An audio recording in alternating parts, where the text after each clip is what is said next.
Buenas noches, soy Omar Mariluz y esto es Cuarto Poder. Esta noche no se despegue del programa porque tenemos la última fotografía electoral que nos presenta Datum Internacional. Y en esta fotografía, ya de inicios de marzo, sí que hay novedades, pero eso será más adelante.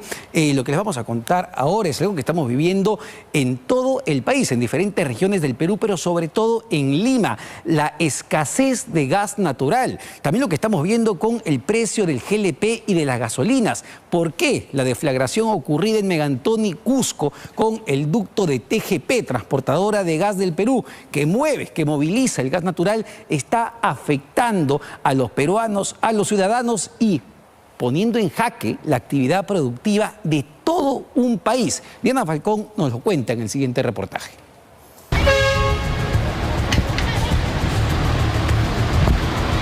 Desde el drone, ¿no? ¡Aléjese porque tiene tanque de gas! ¡Aléjese porque tiene tanque de gas! ¡Tiene tanque de gas! Una fuga en el corazón del sistema energético del Perú encendió una alarma que hoy se siente en todo el país. ¡Ese carro negro! ¡La cola, por favor! He hecho la cola desde la pista, oye, pero qué locura. Las reparaciones ya empezaron. Poco a poco la maquinaria pesada comienza a abrirse paso por los aires, hacia la zona del incidente. Equipos y cuadrillas de trabajadores ya llegaron al lugar. Intentan reparar el daño del ducto de gas. En 14 días, de acuerdo a nuestro plan, el ducto va a estar en operación y va a estar en capacidad de volver a entregar gas natural a todos los peruanos. Técnicos e ingenieros revisan el sistema con urgencia. Tienen la misión de devolver al país el flujo de gas que hoy en día escasea por la ciudad. El gas natural no es solo un combustible más. Es el combustible que mueve buena parte de la economía peruana. Está en los taxis, en las industrias, en las plantas que generan electricidad y en millones de cocinas. Mire el balón, vacío, completamente vacío. ¿Cómo suena? Un adorno, un adorno. Un recurso esencial que viaja miles de kilómetros desde la selva del Cusco hasta la capital. El combustible que estaba con el precio de 7 soles, 6 soles, ahora está a 13 soles. Es la peor crisis energética de los últimos 20 años. Los grifos de GNB comenzaron a vaciarse. Los conductores tuvieron que migrar a combustibles más caros. Las industrias alertaron aumentos de sus costos. Son días en los que el gas comenzó a racionarse. Desde el gobierno se comenzó a priorizar quiénes debían recibir y quiénes no este combustible. Si damos a los taxistas, quitamos el transporte masivo. No se le puede dar a los grupos, no alcanza. Ahora los taxistas pues suben la gasolina, van a tener que subir su precio. El que quiera tomar un taxi tendrá que pagar. Nosotros podemos cobrar, pero la gente no paga. Simplemente no paga porque la gente dice, la toma se la deja, nada más.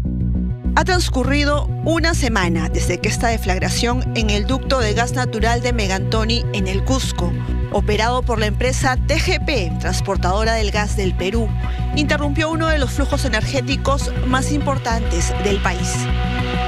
Lo que comenzó como un incidente en medio de la selva, terminó revelando la dimensión real de una dependencia silenciosa. Tras esta fuga se suspendió la producción de gas licuado y gas natural que se extrae de camisea.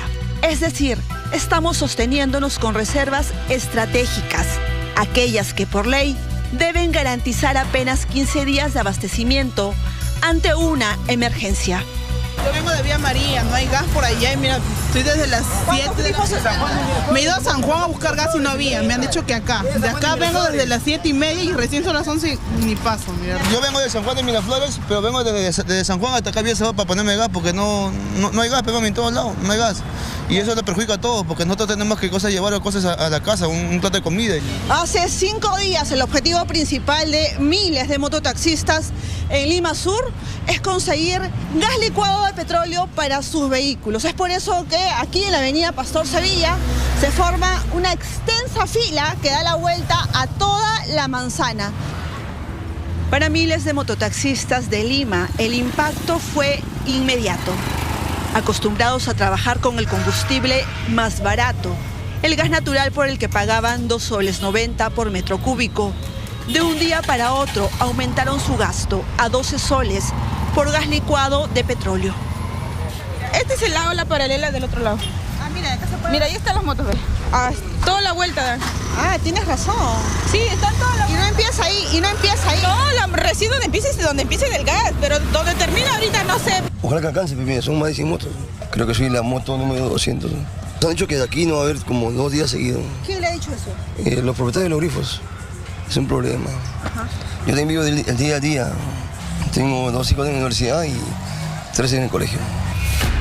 La ley de oferta y demanda comenzó a hacer lo suyo. El gas licuado de petróleo, que hasta el momento no tiene restricciones, empezó a aparecer con precios distintos en cada estación. En el 7º día de racionamiento, en algunos puntos simplemente se agotó. Lo mismo ocurre con la gasolina. Los precios cambian según el distrito. La diferencia, mira, nosotros gastamos al día 30 soles de GNV, ahora con gasolina gastamos 110 soles. Quiere decir, al día ganamos menos ahora. No me parece justo. Me he recorrido desde La Victoria, todo Venezuela, me he venido por Bolívar y acá frente al Hospital del Niño le he encontrado un poquito menos. Y he hecho como 25, 30 minutos le he hecho la cola de arriba. Señorita. ¿Cuánto tiempo empujando el carro? Ay, como casi 2 horas y media, señorita, es increíble. Este carrito, aparte de ser mi pan del cada día, que me da de comer todo eso, muy aparte de eso son como mis piernas. Como yo tengo una discapacidad, entonces tengo que cuidarlo al máximo. No solo los mototaxistas y taxistas sienten el golpe. En la avenida Néstor Gambetta, en el Callao, la escena se repite día y noche. Cientos de camiones forman largas filas esperando gasolina afuera de la refinería La Pampilla. Unos kilómetros más allá, en el Fundoquendo, cerca de los almacenes portuarios, la espera se ha convertido en rutina. Yo soy desde el martes, miércoles llegué a las 5 de la mañana, 4:30. Y están acá literal haciendo fila. Literal haciendo fila, como usted verá, el polvo, no hay donde ducharse, no hay servicios, tenemos que ingresar adentro, con un peligro de que nos roben acá, porque acá sabe cómo es el Callao, ¿no? Es una parte que es medio desolada. Exacto. ¿De qué parte viene usted, señor? De Piura. ¿Cuántas horas de viaje hasta acá? Son 2 días de viaje. El desabastecimiento de gas natural claramente afecta la economía del país. Estos son vehículos tipo cisterna que trasladan GLP a diferentes regiones. Sus conductores han pasado aquí hasta 5 días esperando poder cargar combustible y llegar hasta esta empresa. Sin embargo, la puerta de este local permanece cerrada. Ese es el gran problema, que no dice nada. Llega a las 9 de la noche, recién ni siquiera nos dice nada y tenemos que retirarnos así, sin saber. Debe avisarnos ellos, se van a atender, no van a atender. Según la empresa transportadora de gas del Perú, responsable de las operaciones de gas natural y líquido en Megantoni, todo habría comenzado tras un trabajo de inspección en el sistema de ductos. El punto exacto está marcado en los mapas como KP43. Un tramo ubicado a 43 kilómetros de la planta separadora de Malvinas. Bajo esa selva espesa, 2 ductos avanzan paralelos, enterrados a 3 metros de profundidad. En ese punto existen instalaciones a superficie, que son válvulas de seguridad. Efectivamente, nosotros estamos trabajando, haciendo trabajos que se llaman RBI, que son inspecciones basadas en riesgo. Son inspecciones que se hacen de manera frecuente, no solo en ese punto, sino en todo el gasoducto. Específicamente en esa válvula, cabe mencionar, el último mantenimiento que se hizo fue en febrero de 2026 y en agosto del 2025 ese espacio es de 20 por 20 metros. Y en ese momento, en el momento que se detecta la mezcla explosiva, los procedimientos de seguridad indican que el personal evacúa. Y ahí es donde se causa la llamarada por contacto. Según información a la que accedió Cuarto Poder, minutos antes que apareciera la llama que encendió la alarma, 19 trabajadores realizaban labores de mantenimiento en la zona. La obra se concentraba en el sistema de enmayado, cercano a los ductos de gas natural y líquidos. Para esas tareas utilizaban maquinaria pesada, entre ellas una retroexcavadora. Sin embargo, tampoco se puede descartar que durante ese trabajo se haya registrado una fisura. Hasta el momento no podemos descartar absolutamente ninguna teoría, y en situaciones tan complicadas como esta no podemos suponer, tenemos que saber para asegurarnos que esto no vuelva a ocurrir.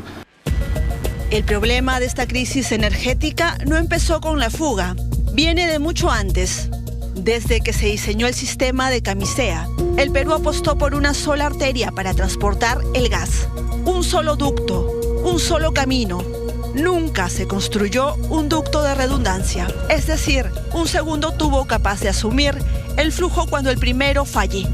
Ya no sé, pues hemos tenido tantos gobiernos, pero digamos que los últimos 3 gobiernos, por lo menos, no han tomado ninguna decisión en cuanto a la redundancia. Nosotros estamos cumpliendo a cabalidad lo que dice el contrato, y el contrato no habla de los ductos de redundancia. La redundancia, las medidas de contingencia son medidas de nivel país.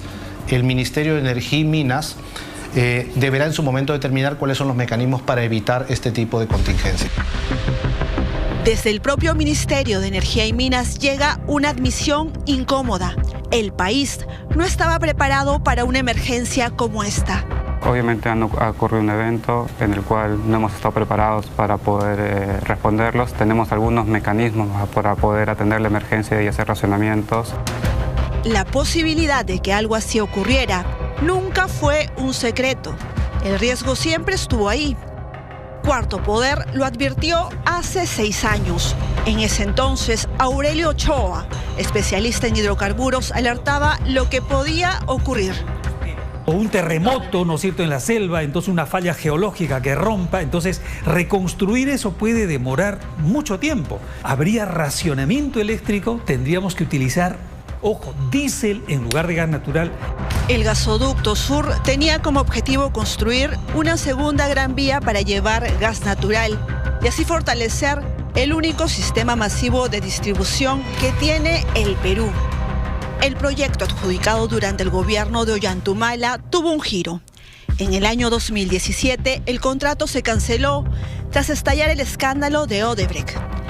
Las obras quedaron detenidas, la maquinaria inmóvil y los kilómetros de tuberías abandonados en distintos puntos del país, que le cuestan al Perú $66 millones al año.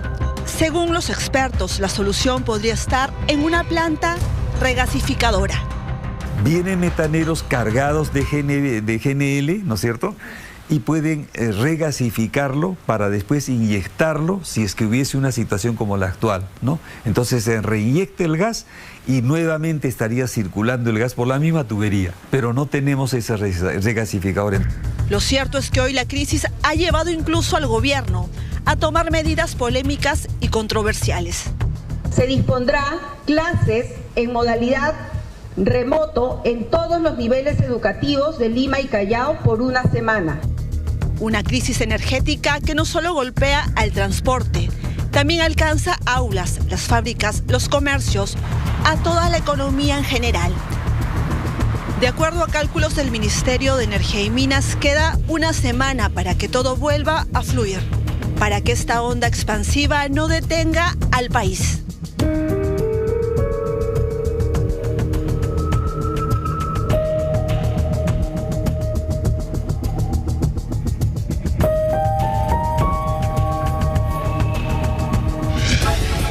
Esta noche en Cuarto Poder, la historia política de Alfonso López Chau, el candidato presidencial del partido Ahora Nación.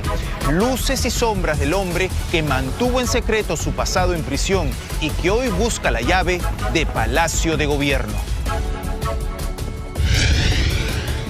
Cuarto Poder accedió en exclusiva a este informe que detalla cómo se ha gastado el dinero de los liberteños en promover las obras y las iniciativas de la gestión de Alianza para el Progreso en el gobierno regional de La Libertad. Una campaña con recursos públicos que no estuvo destinada únicamente para quienes viven en La Libertad, sino que el plan apuntó mucho más lejos. Bueno, sobre el primer reportaje hay que decir que la falta de prevención, la falta de una visión estratégica como país nos ha dejado en esta situación tan vulnerable. Ha dejado a millones de ciudadanos, taxistas, familias afectados por falta de energía. Si no tenemos combustible, literalmente un país no se mueve. Pero hay varios puntos que tenemos que abordar sobre la mesa y varias preguntas, porque lo que se nos ha dicho es que lo que escasea, lo que no hay en este momento producto de la deflagración es el gas natural vehicular, el gas natural, que es el que transporta, el que sale de Camisea, el que se transporta por el ducto. Lo que las autoridades nos han venido diciendo es que si hay gas licuado de petróleo, si hay GLP, que es el que se utiliza para determinados taxis, para determinados mototaxis, para el balón de gas, eso en teoría sí debería haber. ¿Por qué? Porque el Perú importa GLP, no solo produce GLP, importa, entiendo, un 30 o 33% de este combustible. La gran pregunta es, ¿por qué también está escaseando el GLP? ¿Por qué en determinados grifos o en determinadas refinerías no se está abasteciendo de gasolina? ¿Qué ha pasado con la gasolina? Varias preguntas que vamos a tratar de contestarlas con nuestro invitado en este momento, Felipe Cantuarias, presidente de la Sociedad Peruana de Hidrocarburos. ¿Cómo estás, Felipe? Muy buenas noches. Omar, ¿cómo estás? Muy buenas noches. A ver, en principio, el cronograma es clave y es importante entender, TGP, la empresa que administra el ducto que está en Camisea, ha hecho un cronograma de 14 días. Ya se ha cumplido una semana. La expectativa es que a más tardar el próximo domingo esto se solucione. ¿Estamos dentro del cronograma? Desde su punto de vista, ¿se puede cumplir este cronograma? Bueno, sí, hoy día lo han ratificado. Efectivamente, el principal condicionante es el clima. En los últimos días, gracias a Dios, han abierto ciertas ventanas que han permitido el transporte logístico. Un tema importante es que lo que complica la reparación del ducto es que está en una zona muy agreste, como todos han visto tanto en el reportaje como en los videos. Los dos ductos están enterrados a 3 metros y ha sido necesario transportar maquinaria pesada por vía aérea en helicópteros para poder llegar a donde está la zona de los tubos. Ya gracias a Dios, ambos tubos han sido accedidos. El tubo de los líquidos de gas natural ya está totalmente abierto, el de gas seco está en proceso, ya se extinguió totalmente el fuego en el de gas seco, lo cual ha permitido generar un mayor suministro de gas natural para las próximas semanas. A partir de ayer se ha incrementado en 10 millones de pies cúbicos el abastecimiento, y el de líquidos, mañana deben extinguir ya el fuego, aislar ambos extremos, y a partir del martes llegan ya los tubos para el reemplazo. Entonces la expectativa, insistimos con la pregunta, es que esto esté solucionado, sobre todo para lo que siente la gente, lo que sienten los taxistas, transportistas. ¿En una semana se acabará el desabastecimiento? A ver, y cuando hablamos de desabastecimiento hay que precisar, Omar. Sin duda, la restricción del suministro de gas natural ha generado algunos impactos en otros combustibles. Hoy tenemos stock suficiente de diésel y gasolinas. El problema que hay es uno logístico. ¿Qué es lo que ocurre, Omar? Obviamente, al haber menor suministro de gas natural, ha habido más demanda de diésel y gasolinas. Eso no significa que no tengamos inventario. Lo que ocurre es que se ha duplicado las demandas y en consecuencia tenemos restricciones de transporte. Tenemos, para hacerlo sencillo, la misma cantidad de camiones para una demanda que es el doble. Entonces, el problema que encontramos el día de hoy es que en las estaciones de servicio no hay, a veces diésel o gasolinas, porque antes suministraban a esta estación de servicio una vez a la semana, ahora se ha agotado y hay que volver a suministrar. Entonces, entiendo ese punto, pero antes de ir a la mayor demanda, y también pregunto si hay un factor de especulación en todo esto que estamos viendo, quiero cerrarlo primero, que es quizá lo más importante. Entiendo que no necesariamente está garantizado que se vaya a cumplir con el cronograma de 14 días si es que el clima no lo permite. A ver, siempre el factor clima es un determinante, porque si llueve todos los días y no permite el ingreso de los helicópteros, entonces podría extender el cronograma. Sin embargo, ya se ha avanzado muy bien. El día martes deberían llegar los tubos y con eso ya viene el trabajo simplemente del reemplazo, de completar las tareas y luego lo que es las tareas de nuevamente el trabajo de presión, que toma entre 18 y 24 horas, que es el tema determinante para lograr cumplir el cronograma en el día 14. Ahora, entendemos, el ducto transporta gas natural. Lo que han venido repitiendo las autoridades es que no debería haber un problema con el gas licuado de petróleo, que el gas licuado de petróleo, el GLP, para ponerlo en términos sencillos, que es el que usamos muchos de nosotros, millones de familias en nuestras casas con el balón de gas, o que usan los taxistas, que usan los mototaxistas, ese sí debería estar disponible. Pero ¿qué está pasando? ¿Por qué en algunos grifos simplemente no hay GLP? ¿Por qué estamos viendo que el balón de gas, como reportaban, está subiendo hasta en 100 soles, 200 soles? Por ahí leí una nota en determinadas zonas del país. ¿Qué ha pasado si el GLP no es el problema? A ver, son dos ductos. El ducto de gas seco y el poliducto de líquidos de gas natural. Ambos ductos han sido afectados. Eso significa que el ducto de líquidos de gas natural, que es el que se utiliza para la producción de GLP, el día de hoy está interrumpido. Eso significa que el 70% de la producción de GLP, que está a cargo de Pluspetrol, está en este momento sin operar.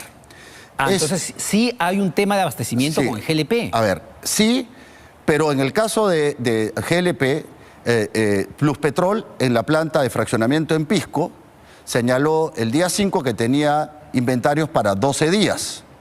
Adicionalmente a ello, los principales importadores de GLP, Solgas y Zgas, señalaron que habían ya completado el proceso de importación de GLP. ¿Qué es lo que ha ocurrido, Omar? Nuevamente un descalce entre la oferta y la demanda. Ha crecido sustancialmente la demanda de GLP porque las industrias, al momento que no han podido suministrarse gas natural, han migrado principalmente a GLP. Entonces, hoy, simplemente para terminar la idea, para darle tranquilidad a la gente, tenemos inventarios suficientes de diésel y gasolinas, pero hay un tema logístico. En una crisis uno no puede esperar que haya un abastecimiento normal. Esta semana vamos a tener demoras en el abastecimiento como algo normal, y una vez que comience a operar nuevamente los dos ductos de TGP, se va a normalizar totalmente el suministro de gas natural, de diésel y gasolinas, y también de GLP. Ahora, le pregunto como líder del gremio, como líder empresarial, si era necesario la decisión que ha tomado el gobierno, que ha tomado la presidencia del Consejo de Ministros, entre ellas de enviar a los estudiantes a sus casas para que esta semana se haga teletrabajo, de que casi todas las entidades del Estado, no todas, pero casi todas, también trabajen de manera remota. ¿Esto era necesario? A ver, se han tomado muchas decisiones que creo que son bastante más importantes que solamente el tema del teletrabajo para el sector público. Aquí, al momento de la restricción del suministro de gas natural, hay 1000 empresas muy importantes en nuestro país que no están recibiendo el suministro de gas natural, y un porcentaje, más del 30%, no tienen un sistema alternativo y no están operando. Tenemos industrias claves, alimentarias, farmacéuticas, que han tenido interrupciones. Tenemos, por otro lado, que el día de hoy se ha dejado de suministrar al sistema eléctrico y se está abasteciendo de diésel. Entonces, han habido varios impactos, y como parte de eso también, por ejemplo, no solo se ha tomado la decisión de teletrabajo. El día sábado se tomó la decisión de restringir el abastecimiento de gas natural a La Pampilla y también a Conchán, que son dos refinerías importantes. ¿Con qué objetivo? De tener suficiente suministro de gas natural para los hogares y los servicios públicos fundamentales, clínicas, hospitales y a industrias farmacéuticas y alimentarias que son indispensables para continuar con el abastecimiento. En este periodo de tiempo sí está garantizado que las familias tengan gas natural en su casa, está garantizado que no va a haber cortes de electricidad, que es algo que también se había puesto sobre la mesa. El objetivo principal es que todos los hogares puedan seguir manteniendo suministro eléctrico y suministro de gas natural. De hecho, esto es bien importante que la gente lo sepa, una interrupción en el suministro de gas natural a los hogares sería muy crítico, porque toma entre 3 a 5 meses lograr nuevamente reponer el suministro de gas natural a todos los más de 2.300.000 hogares. Sin embargo, el problema con las familias, porque me parece que la cifra es de 2 millones de personas. 2.300.000. 2.300.000 de familias que están con gas natural en sus casas, pero el problema es que hay otros 7 u 8 millones de familias que usan balones de gas para cocinar. Ahí está el problema por el mayor costo de este insumo. Y yendo al punto del tema del GLP que tú mencionabas, aquí se han juntado dos factores. Por un lado, obviamente, el tema de la interrupción del suministro de los líquidos de gas natural, que ha impedido que Pluspetrol pueda producir más GLP en Pisco, que se está tratando de suplir con mayor importación, y lo que hay es un descalce simplemente en los tiempos, con el hecho del conflicto en el Medio Oriente. ¿Qué pasa con el conflicto en el Medio Oriente? Obviamente, restringe la oferta de combustibles líquidos, diésel, gasolinas y también GLP. Entonces, lo que está ocurriendo es que tanto el diésel, las gasolinas como el GLP están subiendo de precio. Y por otro lado, hay también restricciones en abastecimiento. Pero le pregunto, ¿no hay ningún aprovechamiento de malos empresarios que están aprovechando esta circunstancia para cobrar 100 soles por el balón de gas?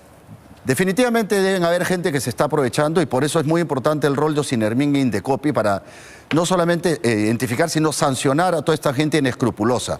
Creo que es importante en este momento de crisis energética tomar decisiones con calma.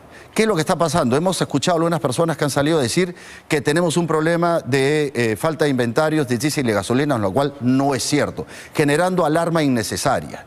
Lo cierto es que tenemos suficientes inventarios de diésel y gasolinas, tenemos GLP, pero tenemos que gestionarlo de manera inteligente. Claro, porque el problema que vemos en el reportaje de Diana Falcón, por ejemplo, es las largas colas que se están generando en las refinerías donde van a cargar ese combustible. Por eso decíamos, oye, si el problema tiene que ver con el gas natural, y usted nos dice que también con los líquidos, como el GLP, pero entenderíamos que la gasolina, el diésel, no tendría que verse afectado. El problema principal es que se ha incrementado la demanda de estos otros combustibles, de diésel, gasolinas y GLP. Esa mayor demanda es la que está generando que en algunos sitios haya desabastecimiento y que el proceso de reponer esos inventarios en cada uno de los puntos de venta tome más tiempo. Omar, tenemos un universo limitado de camiones de transporte.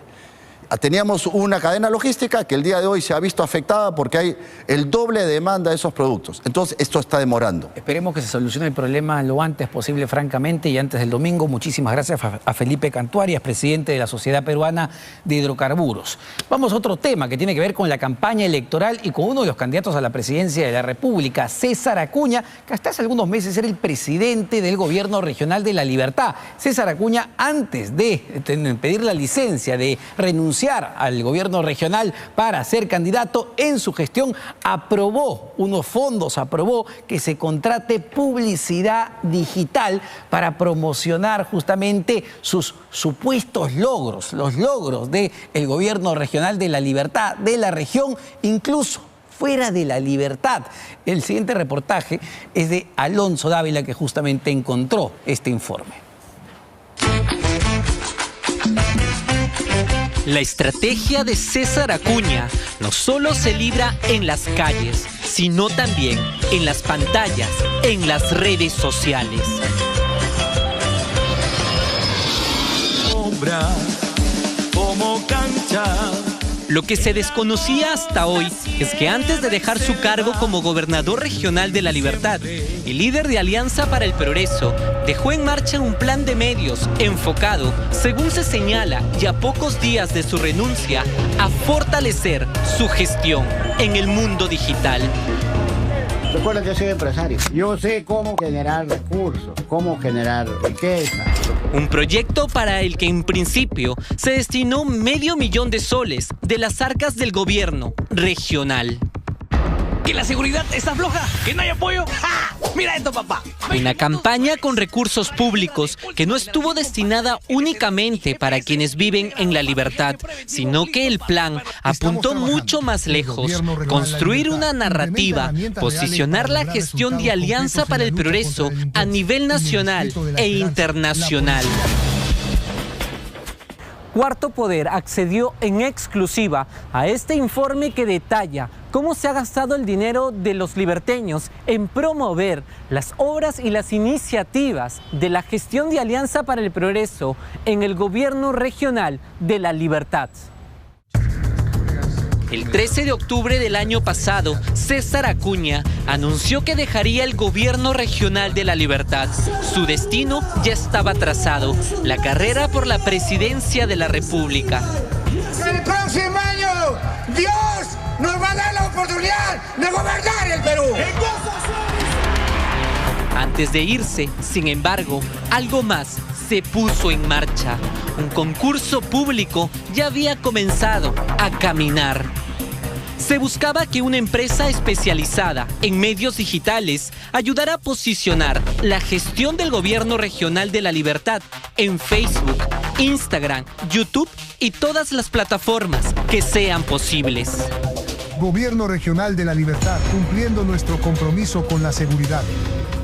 Una campaña digital que debía iniciarse justo cuando el líder del partido, Alianza para el Progreso, preparaba su salto político.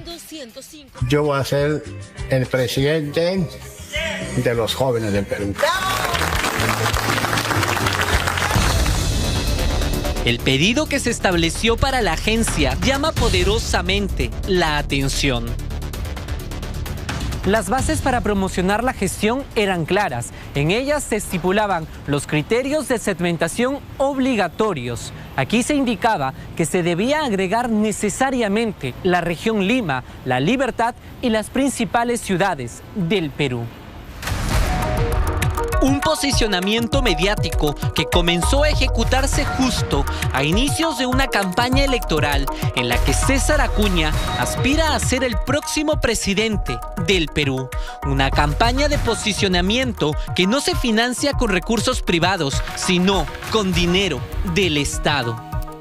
El dinero del Estado tiene que invertirse en la gente, en lo que más necesita. Aquí estamos en una contratación que puede ser el límite o incluso estar en la zona gris. Estaría prohibida la utilización de recursos públicos justamente para promocionar obras que han sido ejecutadas por funcionarios que hoy se encuentran en campaña electoral. Y esta es una línea, digamos, muy delgada que se estaría utilizando a través de las redes sociales. 3 meses antes de anunciar su renuncia, en los pasillos del Gobierno Regional de La Libertad, dirigido por César Acuña, se firmó esta resolución.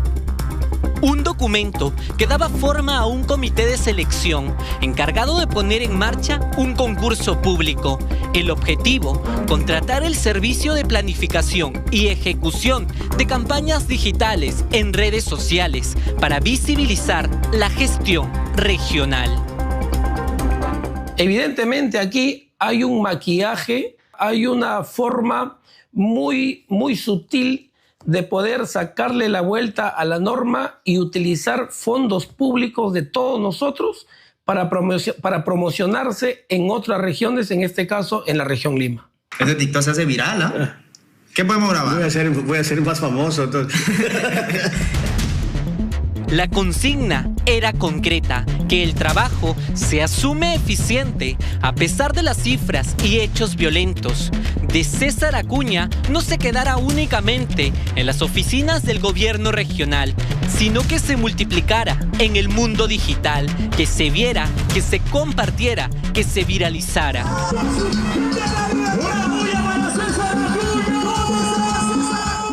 La campaña electoral ya asomaba y cada publicación, cada video difundido en redes sociales podía convertirse en una pieza poderosa. Promocionar una gestión que arrastraba ya serios cuestionamientos. Se estableció como finalidad pública de esta sospechosa contratación fortalecer la comunicación institucional y la transparencia de la gestión pública, posicionando las principales obras, proyectos y servicios implementados por el Gobierno Regional de La Libertad. La intención era contundente, darles fuerza, impacto y presencia a las redes en septiembre, octubre, noviembre y diciembre de 2025. Coincidentemente, cuando la campaña electoral ya calentaba motores. Pero hay más. La apuesta era grande, como lo era también el presupuesto. Solo para este servicio se destinó, en principio, cerca de $500,000 de soles.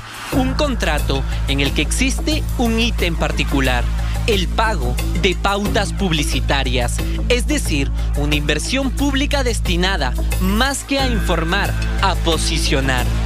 Se asignará un presupuesto específico de 370.000 soles destinado única y exclusivamente a la inversión directa en pauta publicitaria en las plataformas digitales. Esto incluye plataformas como Facebook, Instagram, YouTube, Google Apps.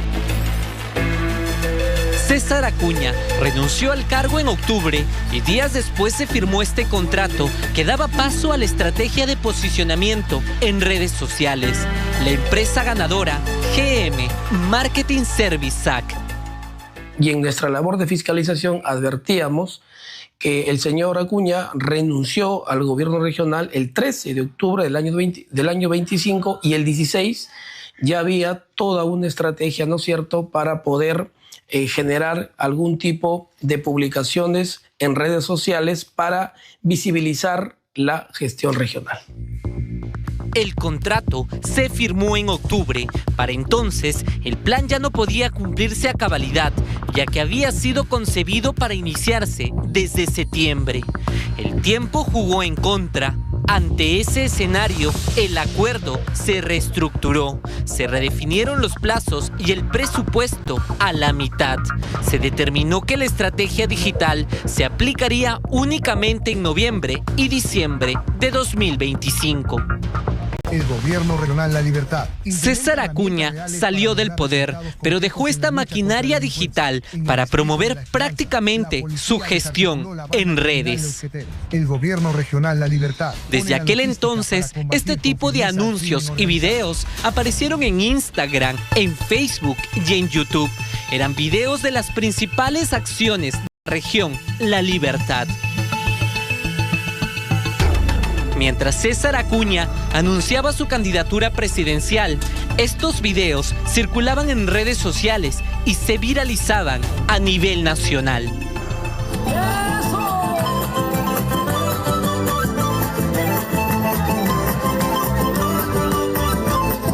En las principales páginas web de medios de comunicación comenzaron a aparecer anuncios promocionando la gestión de la región La Libertad. La Libertad rumbo a ser la región más segura.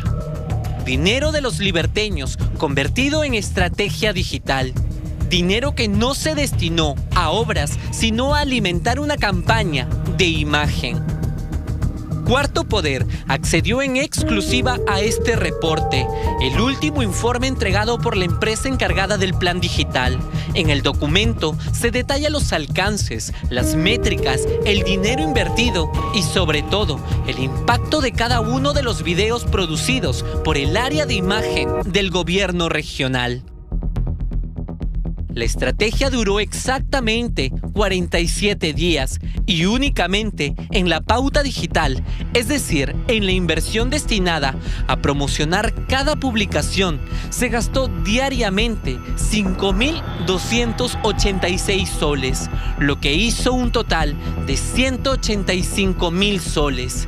El objetivo de la gestión de Alianza para el Progreso en la región norteña se cumplió.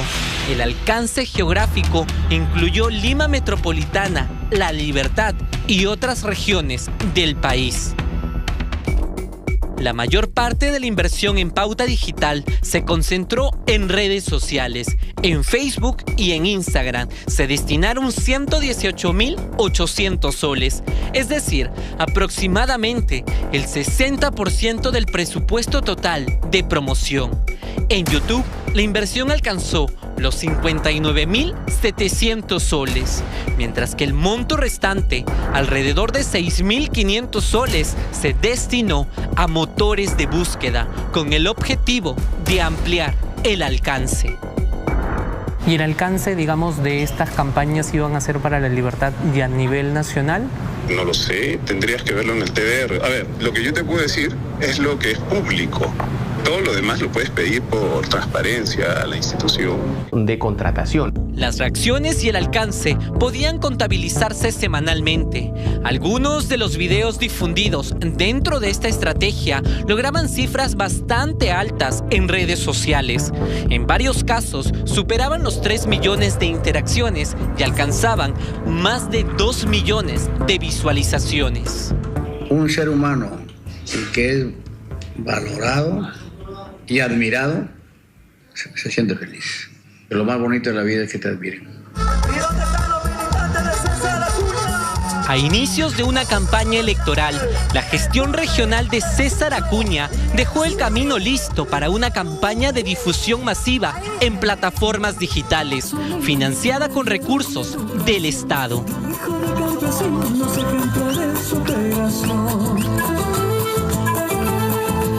Él ha visto el sufrimiento y la lucha de su pueblo. Él ha visto el sufrimiento y la lucha de su pueblo. Por eso Bueno, Bueno, la gran pregunta acá es por qué una institución pública, una institución estatal como el Gobierno Regional de la Libertad que presidió César Acuña y que dejó para ser candidato a la presidencia de la República, gasta dinero de todos los ciudadanos, gasta dinero de todos los liberteños para una campaña publicitaria en medios digitales. A ver, el dinero público sí se puede emplear en campañas, pero en campañas informativas, en campañas educativas, en campañas de salud, como había, por ejemplo, durante la época de la COVID-19, una campaña de vacunación, campañas para el bienestar del ciudadano, no para promocionar la imagen de un gobierno regional y menos para vincularla con la imagen de un candidato a la presidencia de la República. Eso es lo que se cuestiona y, insistimos, esperemos que esté ya dentro de la investigación de la Contraloría General de la República, que ha respondido en su cuenta de Twitter, su cuenta de X, el candidato de Alianza para el Progreso, César Acuña. Vamos a repasarlo porque, hay que decirlo, Alonso Dávila ha buscado el descargo de César Acuña y de Alianza para el Progreso toda la semana, pero Acuña ha colocado su descargo hace algunos minutos. Dice lo siguiente: respecto a las versiones difundidas sobre la convocatoria para que la licitación del servicio de publicidad en redes sociales del GORE La Libertad, informa a la opinión pública lo siguiente. La investigación relacionada con este proceso ya se encuentra en conocimiento del Ministerio Público desde fines de mayo del 2025, institución competente que realiza la indagación correspondiente y emitirá la conclusión que la ley determine. Pero hay que decir que hoy hemos mostrado otra cosa, que esta investigación, que esta denuncia es de octubre, septiembre, octubre, de noviembre, diciembre del 2025. Ojo con eso. Es decir, hace solo algunos meses, noviembre, diciembre del año pasado. Pero se gestó cuando César Acuña estaba como presidente regional del Gobierno de la Libertad. Él habla de una investigación en el Ministerio Público. Vamos a ver qué tiene que ver con eso y qué rol está cumpliendo la Fiscalía en todo esto. La licitación pública se ha desarrollado estrictamente de acuerdo con las normas vigentes, cumpliendo los procedimientos administrativos establecidos y bajo criterios de total transparencia. Nuevamente lo colocamos justamente en el reportaje de Alonso Dávila.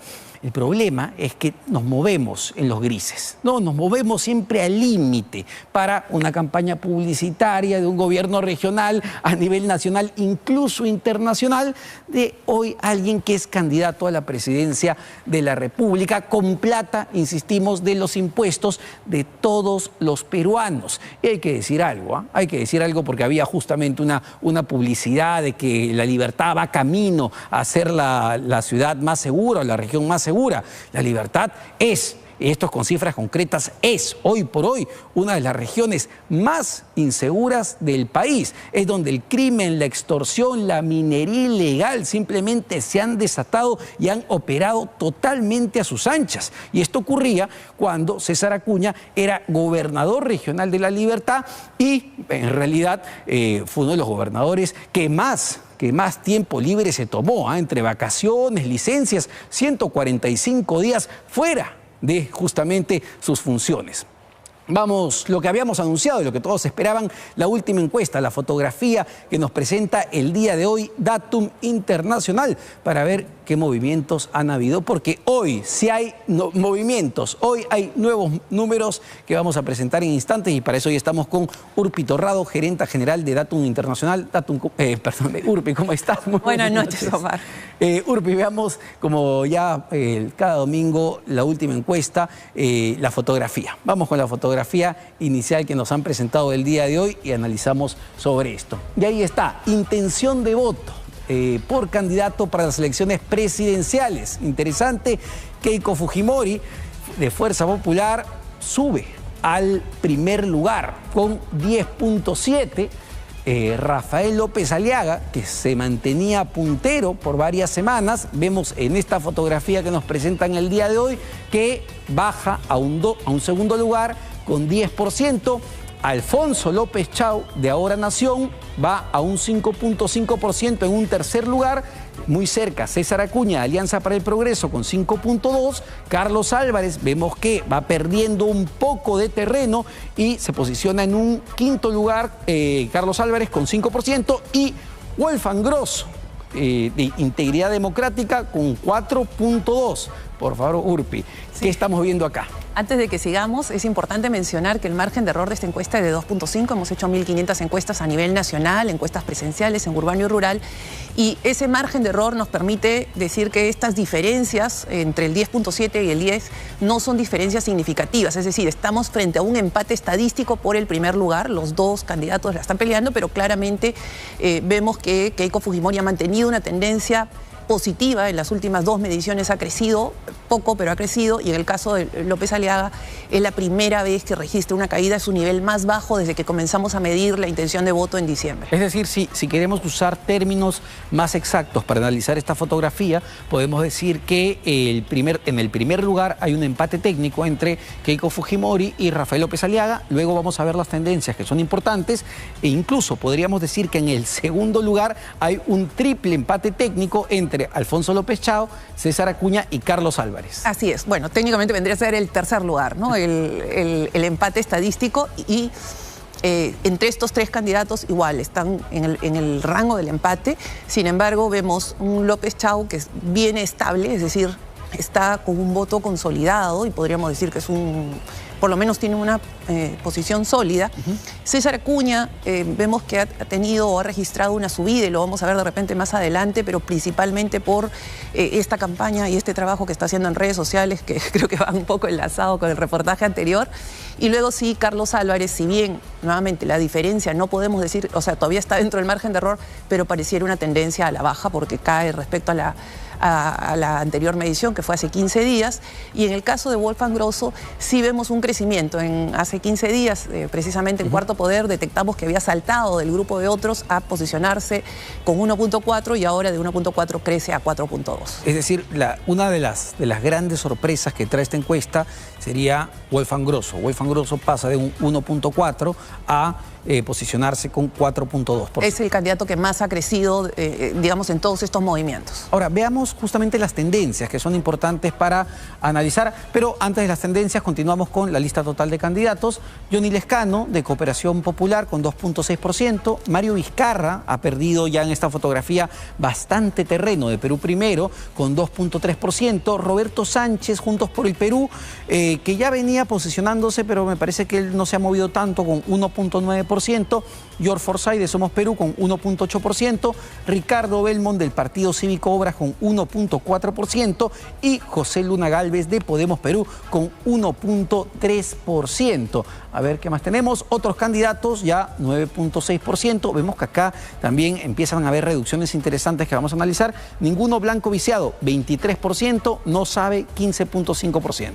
Sí, o sea, en realidad hay un ligero incremento también de un punto en otros candidatos. Entonces lo que estamos viendo es un movimiento en los votos, una búsqueda de nuevas caras, y por eso es que empiezan a ser mencionados otros candidatos que de repente no venían siendo mencionados.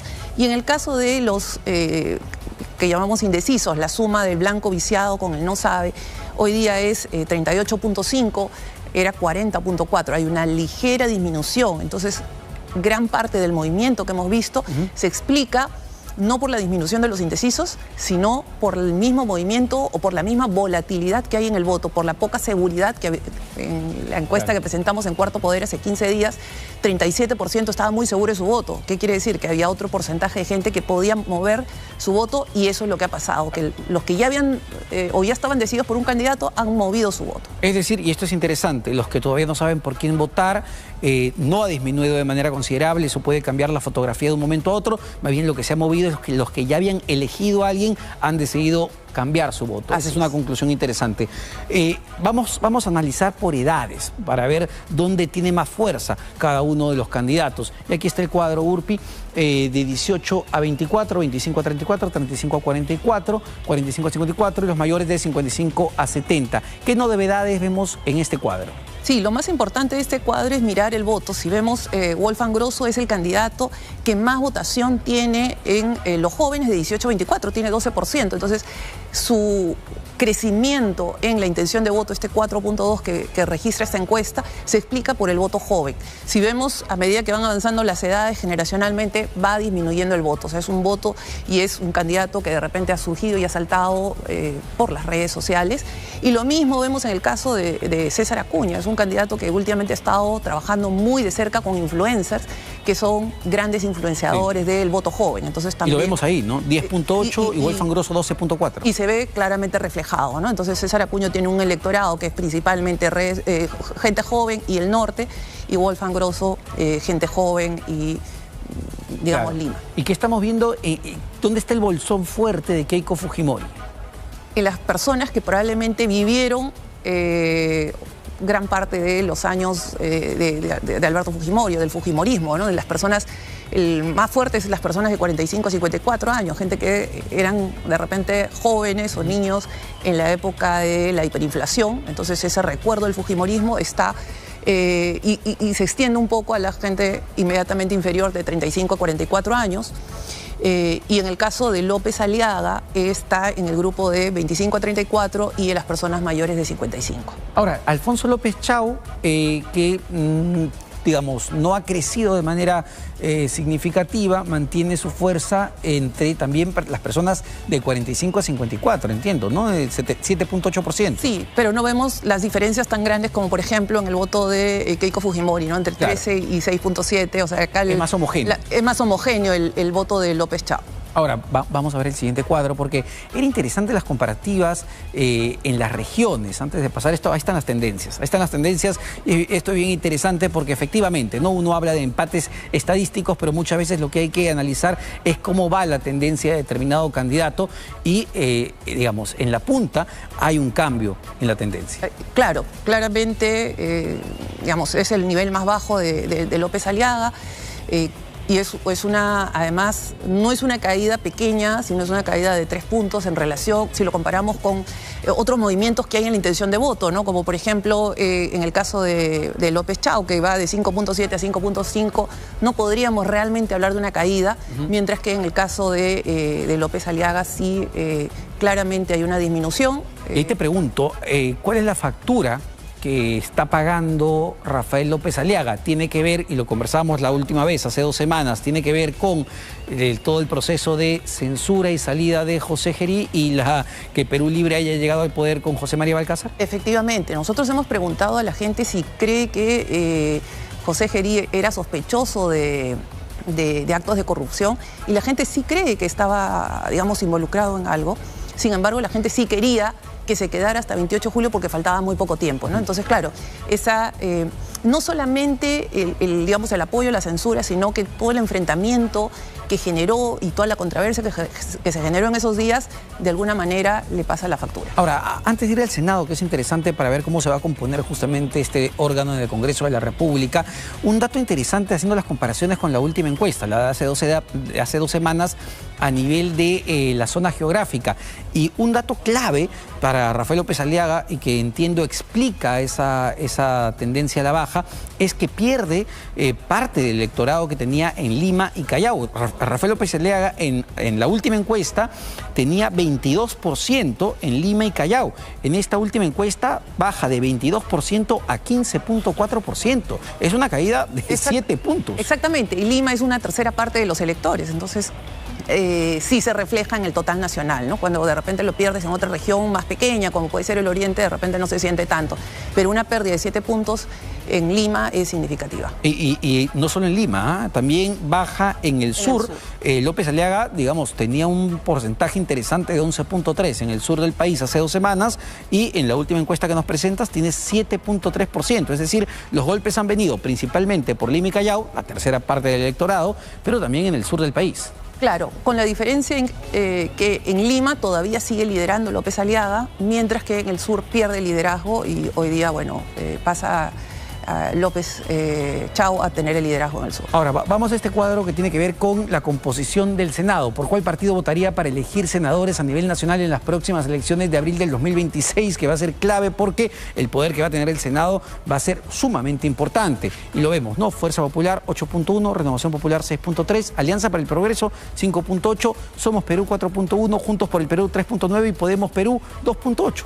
Sí, quiero precisar que esto es lo que podría equivaler a voto emitido, no voto válido. Si hacemos la conversión, no tenemos la foto completa, es decir, tengo Senado nacional, no tengo el Senado territorial, o sea, no tengo toda la data suficiente para poder hacer un cálculo. Es más, últimamente se han viralizado cálculos de cómo va a estar compuesto el Congreso en base a encuestas del Senado Nacional, y eso es incorrecto. Pero si se hiciera una extrapolación y si solamente tomáramos esto en cuenta, veríamos que probablemente los 5 primeros partidos son los que pasarían la valla y Podemos está justo al límite, ¿no? O sea, convirtiendo este 2.8 se convierte en más o menos 4.9, o sea, podría pasar. Entonces, es interesante porque son partidos que hoy ya tienen presencia en el Congreso de la República. Ahí está. Ahora Nación 2.5, Partido Aprista Peruano 2.3, Integridad Democrática 2.2, FREPAP 1.7, País para Todos 1.6, Perú Libre 1.5.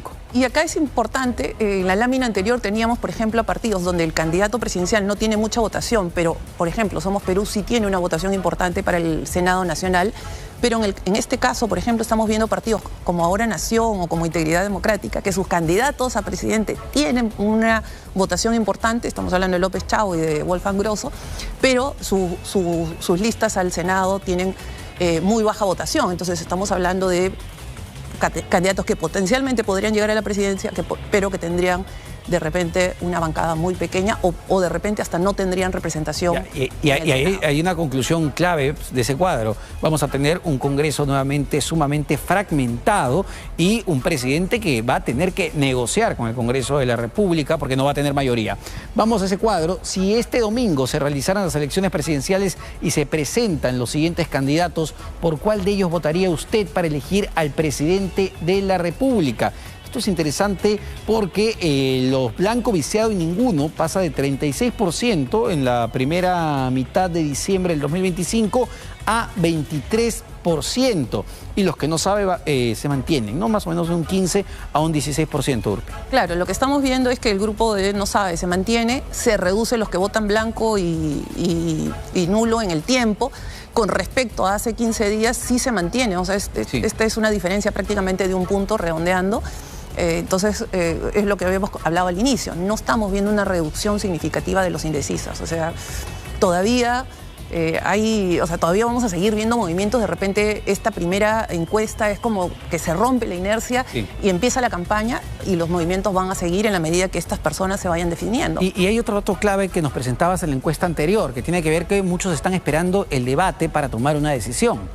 Claro, 40% de las personas dicen que van a decidir, sobre todo los jóvenes, van a decidir después del debate. Así es. Vamos a este. ¿Considera usted que existe un alto riesgo, mediano riesgo o no hay riesgo que el próximo presidente elegido sea vacado por el nuevo Congreso? Lo que les decía de cómo se va a componer ese Senado y ese Parlamento.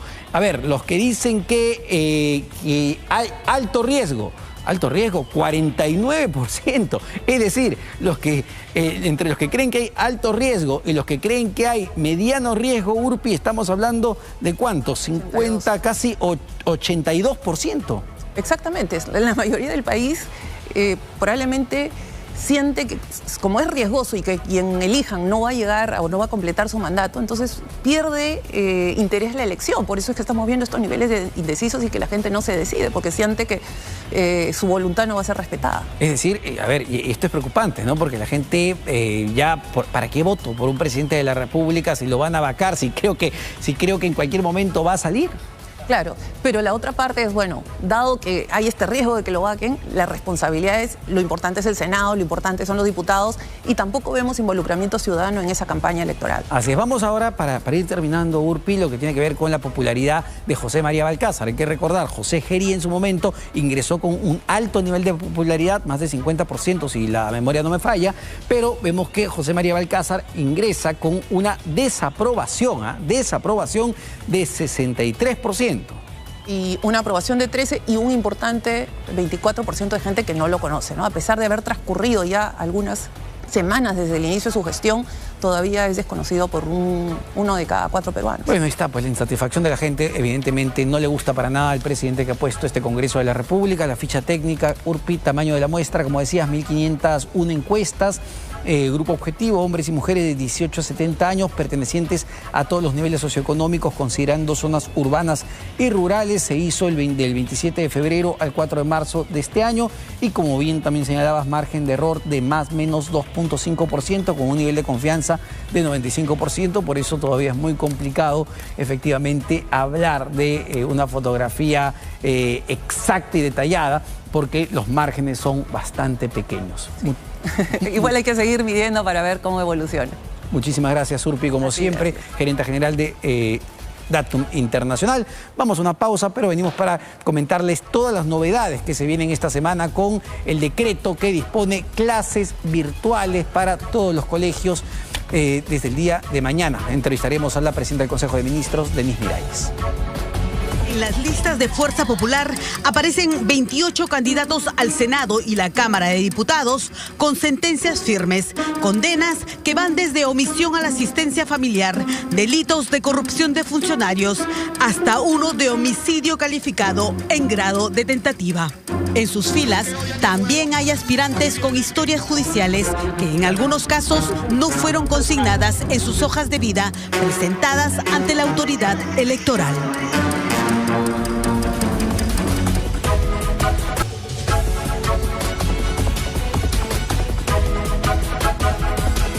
Bueno, ¿qué va a pasar con los colegios privados desde el día de mañana? ¿Qué va a pasar con las clases? Porque ya salió hace algunos minutos, en realidad, la resolución que determina las clases virtuales, clases remotas para todos los colegios, para evitar justamente o garantizar el abastecimiento de combustible. Estamos con la presidenta del Consejo de Ministros, Denise Miralles, para que nos dé detalles de esta resolución. ¿Cómo está, ministra? Muy buenas noches. A ver, en principio querían entender, porque mucha gente se preguntará por qué tiene que ver una cosa con la otra, qué tiene que ver el proceso de desabastecimiento de gas natural, de GLP y los problemas que esto está acarreando con que los chicos vayan a sus colegios a estudiar. ¿Qué tiene que ver una cosa con otra? ¿Por qué el gobierno se ve en la necesidad de tomar esta medida? Entiendo que va a ser por una semana en Lima y Callao. Mira, muy buena pregunta, porque nos permite explicar que justamente este incidente que se ha causado en Megantoni nos provee de diariamente, ese combustible diariamente se consume 800 millones de pies cúbicos de gas natural en Lima. Actualmente, por producto de eso, tenemos 70 y desde el sábado tenemos 80. Entonces, toda esa diferencia está migrando al uso de otros combustibles, diésel, GLP, entre otros. Entonces, ¿qué pasa? Si nos seguimos comportando como si no hubiera pasado nada, es decir, consumiendo el combustible de manera normal, podemos poner en riesgo nuestra provisión, sobre todo para servicios esenciales. Y lo que estamos haciendo, esta medida es absolutamente necesaria. ¿Por qué? Porque la siguiente semana, el 16 de marzo, entran a las clases todos los colegios públicos, que es más o menos 1,5 millones de estudiantes más, que va a poner una presión adicional al transporte público y al uso de combustible. Entonces, lo que estamos haciendo con esta medida, que no está, yo quiero que me entiendan los padres de familia, no estamos pensando, sé que trae malos recuerdos respecto a lo que vivimos en el COVID, pero esto no tiene que ver con eso. Lo que nosotros hemos restringido, dimos una serie de medidas el día viernes. Entre ellas está, por ejemplo, el trabajo remoto para sector público, y lo que tenemos que hacer es reducir el tránsito en la ciudad. Ya, sin embargo, el día viernes la Alianza de Colegios Privados sacó un comunicado, usted ya lo conoce, donde se critica esta medida, se critica la medida de las clases remotas en particular, porque dicen que no se está poniendo por delante a los estudiantes, no se está, protegiendo la educación de los más chicos. Estamos protegiendo el beneficio de todos los peruanos, de todos los limeños. Lo que estamos haciendo es una medida necesaria para reducir el consumo del traslado vehicular. Esta semana son 5 días. Y mira, nosotros hacemos seguimiento a la crisis diario. Y si tenemos una perspectiva de que las cosas van mejor, de repente reducimos la medida a 3 días. Puede ser. Pero el tema es que ahorita necesitamos que comprendan que no es contra la educación de ninguna manera, sino es que se trata de reducir el flujo vehicular en la ciudad. Claro, pero sí son conscientes del impacto que esto va a tener en la educación de esos chicos. Pero son 5 días. No estamos hablando de lo que nos pasó en pandemia, que estuvimos 2 años y que sí, obviamente eso tuvo un impacto. Esto es algo puntual que estamos, además, en nuestra resolución hay una excepción. Para los que no tienen esas plataformas, pueden ir a la UGEL, hacer el trámite y excepcionarse. Vamos a ir a la resolución, pero vuelvo un poco a la primera pregunta que le hacía. ¿Qué tiene que ver, por qué justamente justamente se sacrifican las clases de los chicos, de los menores de edad, en una situación como esta. ¿Por qué? Porque escuchaba en la tarde a un exministro de Educación, el exministro Becerra, decir que bueno, que el gobierno está afectando a los chicos para dar la sensación de que está haciendo algo, pero que no tendría que tener un efecto sobre las clases particulares. No, yo creo que está totalmente equivocado, no conoce el impacto de eso. O sea, creo que es importante que reconozcamos que estamos en una crisis. Si no hacemos esos ahorros de energía esta semana, podemos poner en peligro las siguientes semanas, que como te digo va a haber una demanda adicional porque estamos ingresando, digamos, 1.5 millones de estudiantes más. Para tenerlo claro, ministra, ¿qué se ha dispuesto en la resolución que recién ha salido hace algunas horas o hace algunos minutos? ¿Qué se está disponiendo? ¿Por qué le pregunto esto? Porque también muchos colegios privados, me decía hace un momento Urpi Torrado, muchos colegios privados han convocado para mañana a clases normales porque no había ningún documento oficial. Entonces, ¿qué va a pasar el día de mañana? Mira, nosotros dimos el anuncio el día viernes, después de nuestra sesión del Comité de Crisis, y informamos a toda la comunidad. En efecto, he visto yo comunicados en las redes sociales de algunos centros educativos, algunos más prudentemente decían, vamos a esperar, porque se nos ha anunciado que va a haber una medida, estamos esperando la resolución. Entonces, creo que esa es la conducta responsable, esperar, y ahora ya está el pronunciamiento, entonces hay que acatarlo. Pero no es un tema de imponer o cortar libertades. Nosotros lo que queremos que entiendan es que necesitamos que todos pongamos el hombro, necesitamos reducir el consumo de energía, sobre todo en el flujo vehicular esta semana, para evitar que se ponga en riesgo toda la ciudad. El 45% de la energía eléctrica que usa Lima tenía como base el GNV. Entonces, si nosotros estresamos la matriz energética y nos seguimos comportando como si nada hubiera pasado, o sea, la demanda puede poner en riesgo, por ejemplo, la provisión de energía, los hospitales, podemos estar ante una crisis peor. Entonces, estamos tomando una medida necesaria, dura, sí, la entendemos, pero creemos que el impacto no va a ser, o sea, son 5 días, no es nada comparable con lo que vivimos la otra vez, y además, como menciono, hacemos un monitoreo constante, que eso incluso puede reducirse, pero tenemos que entender que necesitamos orden, necesitamos transparencia, y necesitamos unidad. Es decir, lo que usted nos dice es que si esto no se resuelve, como promete, como ha anunciado TGP, que también lo vincula a las condiciones del clima, si esto se sale de los 14 días prometidos, si esto se sale de el próximo domingo, para ser más exactos, la situación se puede agravar aún más. ¿Podríamos estar frente a incluso cortes de luz en Lima? Justo esta medida lo que busca es tener ese backup, esa digamos, contingencia para evitar cualquier problema de ese tipo. Pero sí puede pasar cortes de luz. ¿Podemos empezar a tener cortes de luz? En realidad no, se ha hecho todos los días también, aparte de hacer el seguimiento de cómo se avanza en la reparación,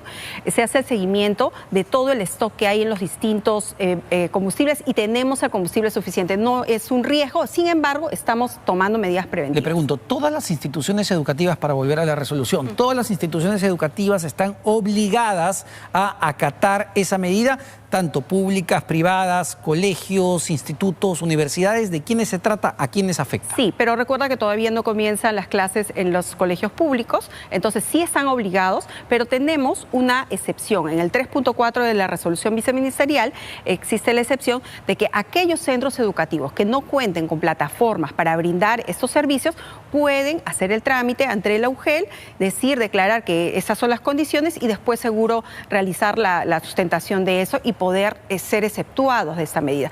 Pero yo hago un llamado para que no se haga un uso indiscriminado de esa excepción si de verdad no tienes las condiciones. Acá lo que tenemos que entender es que tenemos que ahorrar energía, tenemos que reducir los traslados, porque estamos poniendo en riesgo las siguientes semanas que vamos a tener un exceso de demanda del consumo energético. Pero, por ejemplo, me pongo a pensar en los nidos, ¿no? Los nidos donde van los más pequeños.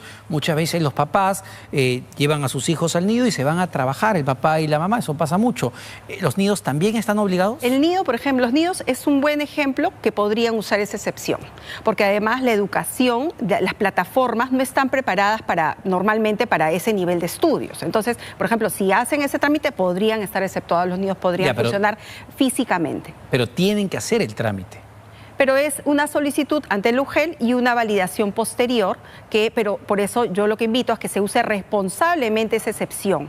Ya, pero eso quiere decir que en el caso de los nidos, pues, ministra, no hay clases virtuales. Los nidos sí necesita que haya clases presenciales. Eso es lo que estoy mencionando. Ese es el típico ejemplo que podría calzar en esa excepción. Todo lo demás sí está obligado a cumplir. Hay cierto tipo de entidades que tienen cierto tipo de educación especial que también podrían. Por ejemplo, si es un colegio que de repente es nuevo y no ha trabajado en la plataforma virtual, también podría calzar en la excepción. Y le pregunto, ¿hay un compromiso del gobierno de no extender más? Y me refiero exclusivamente al tema de las clases virtuales, no de las entidades públicas. ¿Hay un compromiso de que pasados los 5 días no se siga afectando de esta manera las clases? Lo que hemos planteado es una medida de ahorro y que no solo va a los colegios, acuérdate, es trabajo remoto en sector público. Pero por eso Entonces, me quiero centrar en los colegios. Todas esas medidas son por esta semana, para ahorrar. No estamos previendo ampliar eso de ninguna manera, más bien lo que estoy mencionando es que si vemos que evoluciona bien el seguimiento, el cumplimiento de los 14 días que ha establecido TGP, podríamos de repente, a mediados de la semana, decir, bueno, acá termina el decreto y reducir el tiempo. ¿Y si se extiende, esta medida se va a extender? No, porque esta medida lo que busca es generar esos ahorros para que ese stock de los otros combustibles que tenemos nos pueda dar un espacio más ante esa contingencia. Entonces, usted como premier nos garantiza que solo van a ir estos 5 días de manera remota. Luego, el próximo lunes, vuelven a clases. Sí, porque justamente el próximo lunes comienza las clases del sector público, que es un grupo mayor de estudiantes y tenemos que garantizar que eso se dé con normalidad. Muchísimas gracias a la presidenta del Consejo de Ministros, Denise Miralles, así que a acatar las normas del gobierno. Vamos a otro tema, justamente al plano electoral, y no cabe duda que Alfonso López Chau, candidato de Ahora Nación, un economista de 75 años, tiene y está expectante en las fotografías que nos ha presentado Datum Internacional. Pero ¿quién es Alfonso López Chau? José Luis Leiva nos cuenta el perfil político, pero también los cuestionamientos de este candidato a la presidencia de la República. ¿Cómo estás? Alfonso López Chau.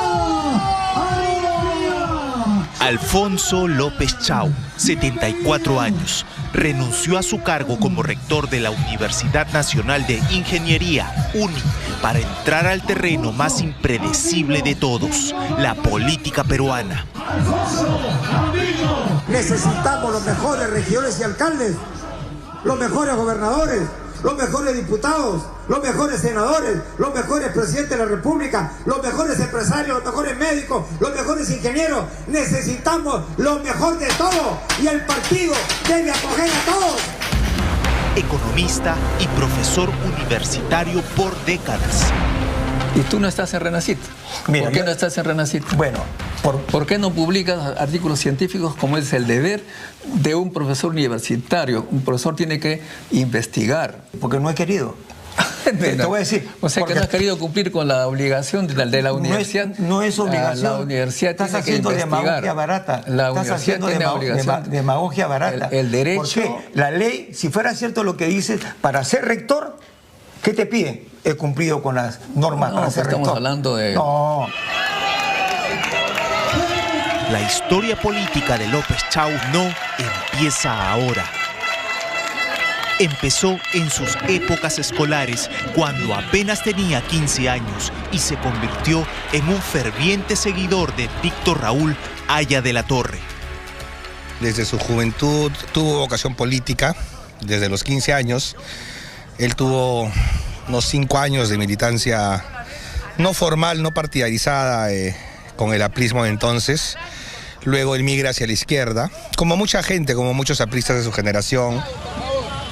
Fue en sus épocas de juventud que se produjo un capítulo penitenciario.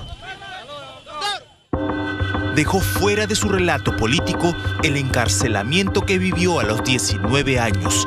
No consignó en su declaración ante el Jurado Nacional de Elecciones el haber estado detenido, recluido en un penal. En los años 70, como tantos peruanos, enfrenté a la dictadura en un contexto marcado por persecuciones y detenciones políticas propias de regímenes autoritarios.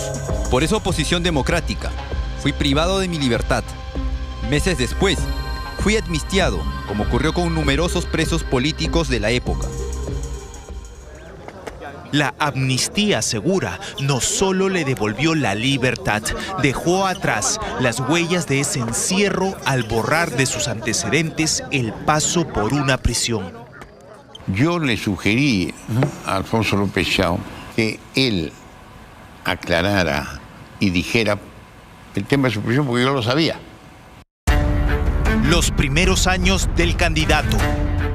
Su camino universitario empezó cerca de casa, en el Callao, donde vivió junto a sus padres y 6 hermanos.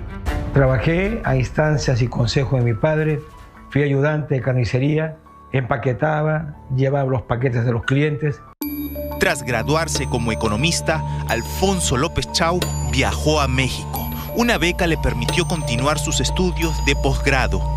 Por aquellos años consolidó su perfil político de izquierda. Luego de ir a formarse a México, él va a hacer una maestría en economía en la Universidad Nacional Autónoma de México. Y en la segunda parte de los 80s, cuando retorna al Perú, él se ubica en el entorno de Alfonso Barrantes Lingán. Él es una persona que siempre ha reflexionado sobre el Perú. Es un ideólogo, ¿no? Y que se identifica como una persona de izquierda democrática, de centroizquierda, ¿no? Alfonso López Chao postuló a las elecciones generales del 95. Tentó sin éxito el Congreso con el partido Apertura para el Desarrollo Nacional, Partido Socialista. Muy pocos recuerdan que también volcaba sus ideas en una revista que él mismo fundó, inspirado por su entonces partido. Conocimos por lecturas una revista que se llamaba Apertura. Apertura, que era una especie de una revista Nexos que había en México. De hecho, la funda Alfonso López Chao, y conozco de López Chao por esas lecturas. O sea, yo sabía quién era el personaje López Chao, el director de la revista, que leía sus artículos, pero no fue sino, estamos hablando del año 1995, más o menos, ¿ah? Para ese momento ya había firmado esta columna de opinión, donde llamó luchador social a Víctor Polay Campos, el cabecilla del movimiento revolucionario Túpac Amaru, el MRTA. La publicó en el semanario Cambio 16 a finales de 1989. Víctor Alfredo no era un delincuente común. Creo que es un hombre cuyo programa no comparto totalmente, pero creo que no solo es un luchador social, sino un luchador político. Sus palabras del pasado generaron intensa polémica recientemente. A toda página narraba además su cercanía con Polay, sus vínculos de ambos con diversas organizaciones de izquierda, sus encuentros. Nos encontramos en un restaurante cuando yo era un activo militante del MRTA. Creo que la historia dirá quién está en lo correcto y quién en lo incorrecto. Salvo que la historia, por lo convulsionado del país, de repente haga que estas dos visiones se hermanen en el futuro. Para cuando escribió este artículo, el MRTA ya había perpetrado diversos ataques terroristas. Después de horas de silencio, el propio candidato se pronunció sobre su columna citando una de sus frases. Ese artículo que yo escribí, ¿no?, obedece a una historia compartida en la juventud aprista, una historia compartida en la Universidad del Callao, y ese Víctor Polay que yo miraba, lo miraba así. Fue un error, y ya lo he dicho públicamente, y no lo volvería a hacer. Y condeno totalmente todo acto terrorista, venga de donde venga. Yo nunca he comulgado con esas ideas. 30 años en aulas universitarias. Años después y durante más de 3 décadas, Alfonso López Chao hizo de las aulas universitarias su escenario cotidiano. Un economista dedicado a la docencia en la Universidad Nacional de Ingeniería. Con el tiempo, su carrera empezó a moverse hacia la gestión. En el 2001 asumió un decanato, aunque fue interino. Su trayectoria, sin embargo, dio un salto fuera del campus universitario en el 2006. El Congreso de la República lo designó director del Banco Central de Reserva durante la presidencia de Julio Velarde, puesto en el que permaneció hasta el 2013. La universidad, no solo la UNI, la academia siempre promoverá países de hombres libres e iguales.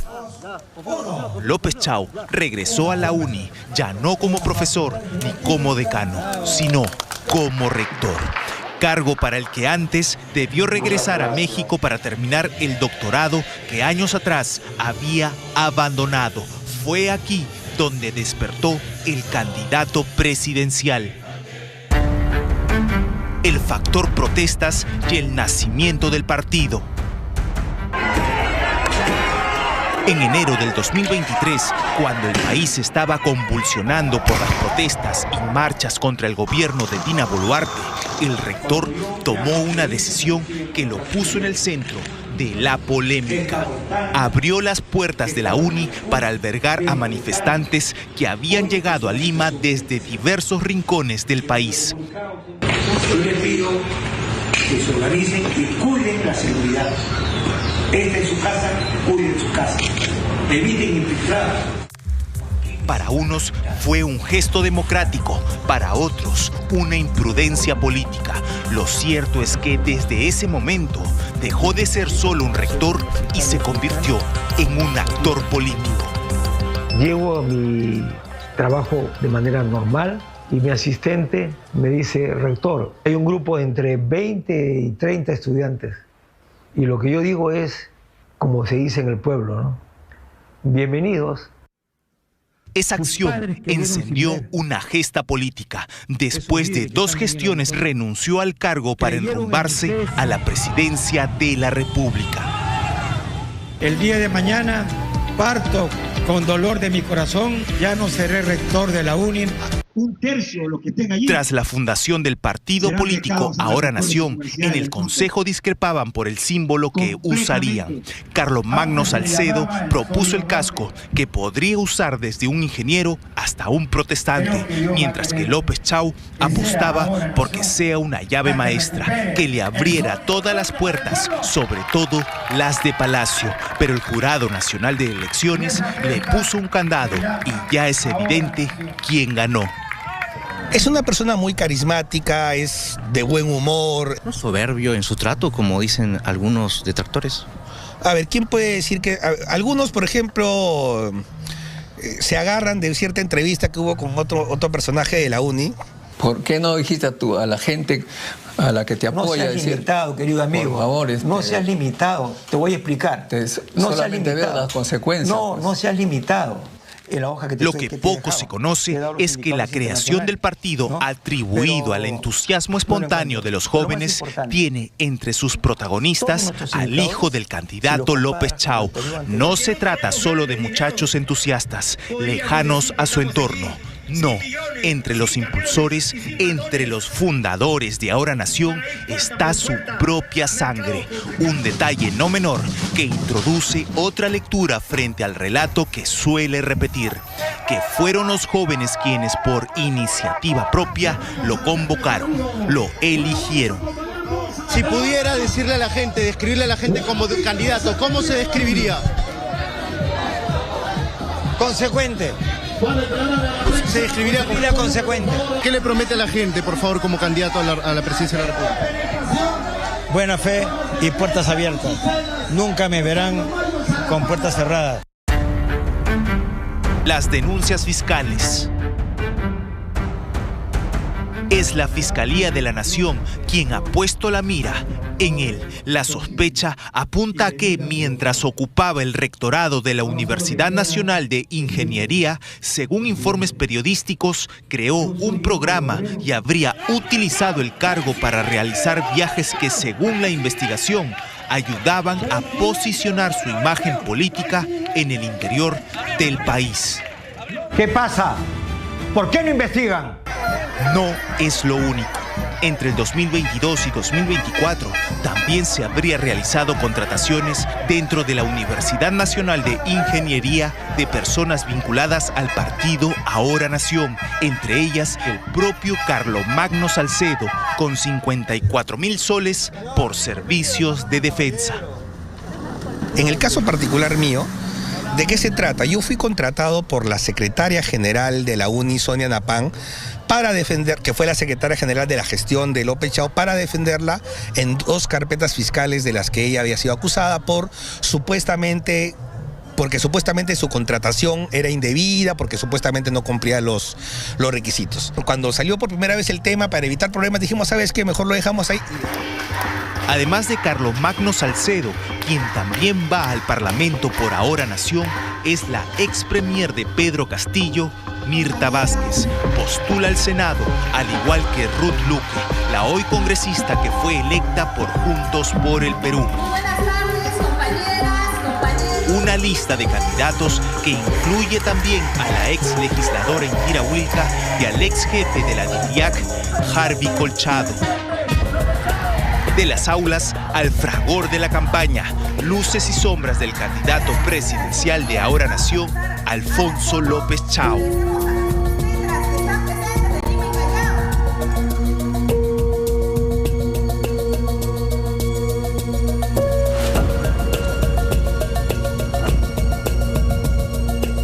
Bueno, ese es el perfil de Alfonso López Chao, ex rector de la UNI, candidato a la presidencia de la República y que hoy, según lo que hemos visto en la fotografía que nos ha presentado Datum Internacional, tiene un empate técnico por el tercer lugar con César Acuña y con Carlos Álvarez. Insistimos, según lo que dice la propia Urpi Torrado, es la fotografía del momento. Todavía eso puede cambiar muchísimo, pero nuestro rol aquí en Cuarto Poder es darle a ustedes la información completa para que ustedes puedan tomar buenas decisiones al momento de votar, así que vamos a continuar con estos perfiles. Vamos a analizar y contarles quiénes son los candidatos a la presidencia de la República, una tarea sumamente titánica y compleja porque se trata de más de 30 candidatos a la presidencia. Vamos a un corte, pero venimos con mucho más aquí en Cuarto Poder.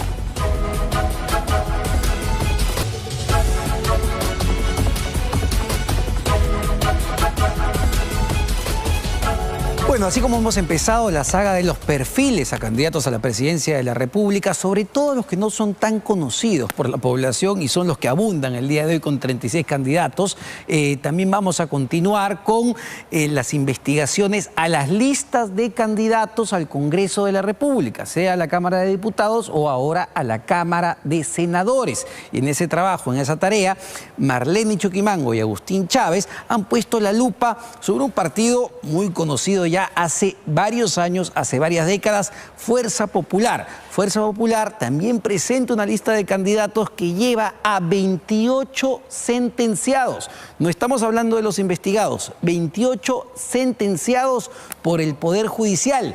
La novedad de esos 28 sentenciados es que hay un candidato al Congreso de la República que ha estado en la cárcel. ¿Por qué? Por disparar contra otra persona hasta casi dejarla muerta. Veamos el siguiente reportaje.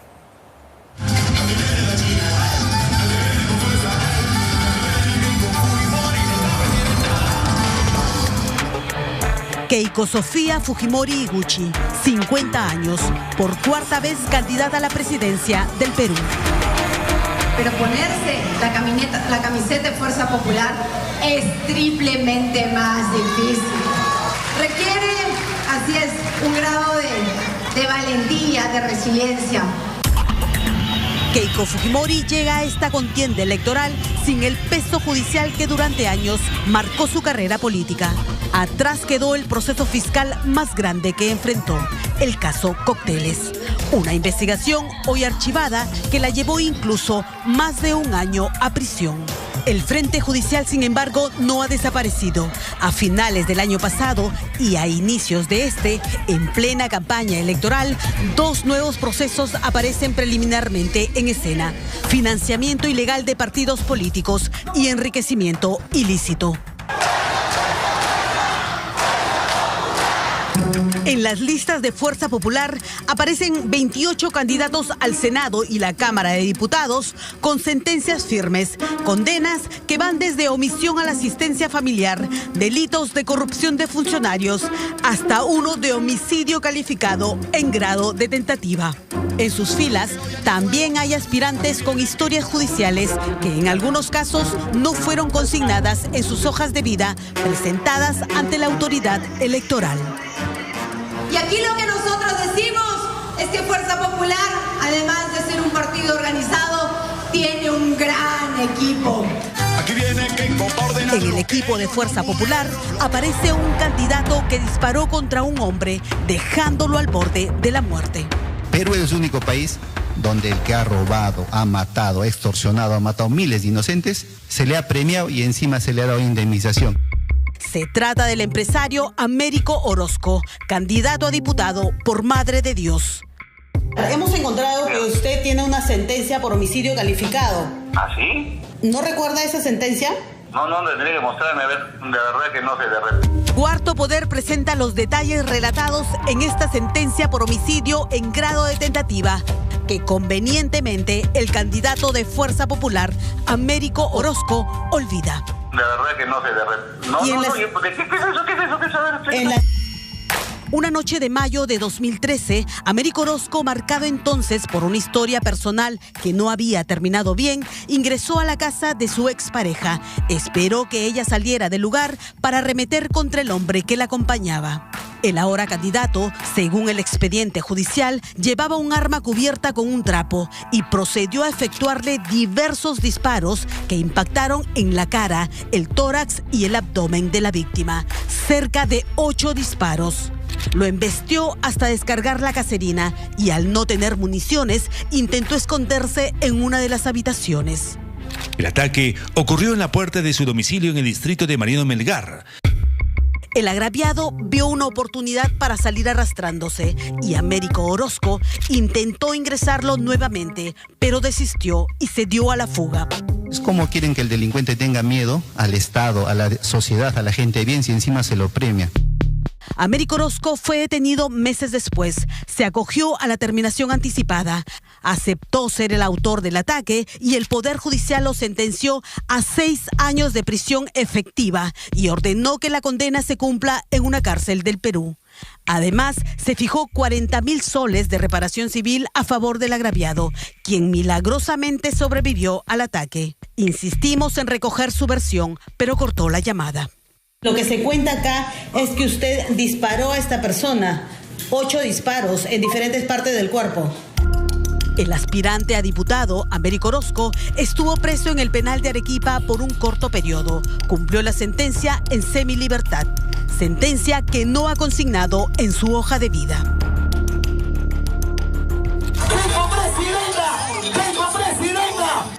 Los antecedentes judiciales en las filas de Fuerza Popular continúan. Obed Bernuy Atachagua es un docente de 62 años que busca una curul en la Cámara de Diputados por Lima. Su hoja de vida no registra sentencias. Sin embargo, enfrenta una investigación por hostigamiento sexual contra una menor de edad, una escolar de apenas 12 años. El hecho ocurrió en septiembre de 2025 en un lejano caserío de Pucallpa. En ese documento, al que accedió la unidad de investigación, se detallan las indagaciones que realizaron las autoridades educativas y el testimonio de la alumna. Aquí se lee: Obed Bernuy Atachagua, aprovechando su posición de docente sobre la menor que se encontraba en su condición de vulnerabilidad, se aprovechó y le habría propuesto tener una relación sentimental. La propuesta se habría dado en el aula de clase y en una bodega cercana al colegio. En febrero último, la UGEL de la zona resolvió instaurar proceso administrativo disciplinario contra el docente nombrado Obed Bernuy por la presunta falta administrativa al supuestamente realizar conductas de hostigamiento sexual y actos que atentan contra la integridad, indemnidad y libertad sexual. A la señorita jamás le he tocado ninguna punta de su pelo. Los demás, que se investigue. Toda esta situación ha sido creada por una persona que no tiene a Dios en su corazón.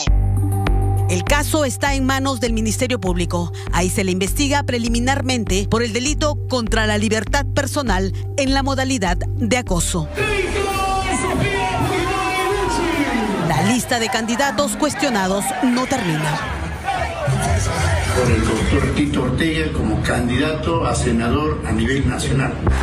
Erwin Tito Ortega, ex congresista, ginecólogo obstetra de profesión, postula al Senado. En su hoja de vida registra una demanda por alimentos. Un hecho cuestionable en su historial profesional ocurrió en el Hospital Regional Materno Infantil El Carmen de Huancayo. atendió un parto por videollamada y diagnosticó como muerto a un bebé que nació vivo. Entonces, él tuvo 7 sanciones por haberse escapado del Hospital El Carmen en el periodo 2011 al 2014. En febrero de 2023, una gestante ingresó por emergencia. El médico de turno era el hoy candidato Erwin Tito. O sea, él estaba programado en sala de partos y nunca estuvo. Ausente en su puesto de trabajo, atendió el parto por videollamada, poniendo en riesgo la salud de la paciente. El informe que se tuvo es que el médico no se encontraba dentro del hospital y solo daba indicaciones por celular a 2 residentes. Y esta paciente estaba desangrándose en sala de partos. La paciente logró recuperarse y el hospital abrió un proceso administrativo disciplinario contra Erwin Tito. Recursos Humanos recomendó separarlo del cargo. En su afán de evadir la destitución, habría presentado documentos falsos que le valió una investigación fiscal por el presunto delito contra la fe pública. Y cuando se hizo la denuncia a la fiscalía, la residente dijo, no es mi colegiatura, no es mi firma. Y el jefe de personal dijo, tampoco yo le he entregado esa carta. Por esos motivos, la fiscalía lo está denunciando por presentación de documentación falsa. Meses después, Erwin Tito volvió a hacer noticia por un diagnóstico errado a una gestante de apenas 18 años de edad.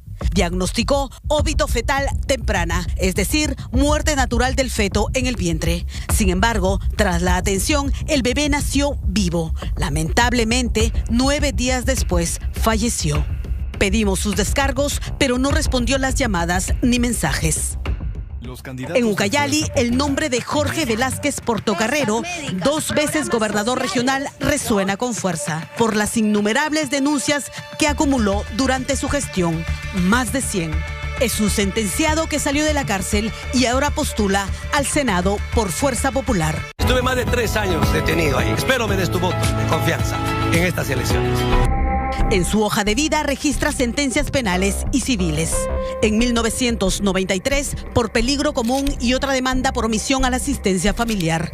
Además, en abril de 2021, fue sentenciado a 5 años y 4 meses de cárcel, más el pago de una reparación civil de 300.000 soles a favor del Estado.